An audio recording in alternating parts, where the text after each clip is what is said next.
Well, no doubt infrastructure is just one important aspect of the relationship between China and Africa, and leaders across the African continent will be watching the meetings in China very closely to track developments there. For more on this, we're now joined by Doctor Adams Oloo from the Department of Political Science at the University of Nairobi. Dr. Oloo, thank you very much for joining us here on Africa Live. Just how important is China's two meetings to African nations? Well, it's important to Africa because it comes just at a time that the president and other dignitaries from China have been visiting African countries and laying down what you can call the economic roadmap going forward in terms of South-South relations.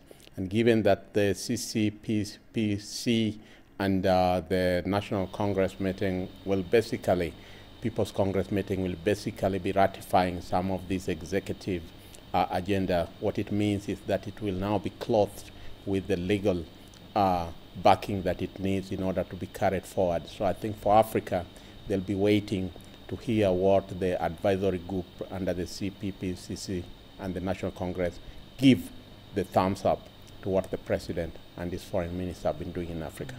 Now, Dr. Oloo, we just saw that report there on the standard gauge railway project, but just how is Kenya set to benefit this year from Chinese investment?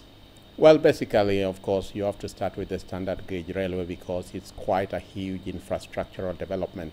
Just as the report indicated, you'll find that Kenya had done very little in terms of developing her infrastructure on the rail component ever since 1911 when the British did put the first railway line. And one who has been to Kenya definitely knows that one of the areas in which Kenya has lagged behind is in terms of transportation. One also has to look at it that Kenya is a hub within the region. When you look at it, she's surrounded by some of the landlocked countries, and therefore her Mombasa port has been quite a gateway to get to the rest of the world and even to transport goods coming from outside areas to other parts of the region. And therefore having the standard gauge railway is also going to impact on the region. One could also look that China is slowly entering into the energy and natural resource area.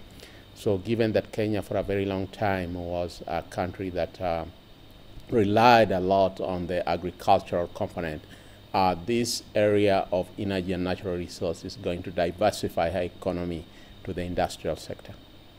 Right, Dr. Adams Oloo, thank you very much for that analysis, joining us here in our Nairobi studio.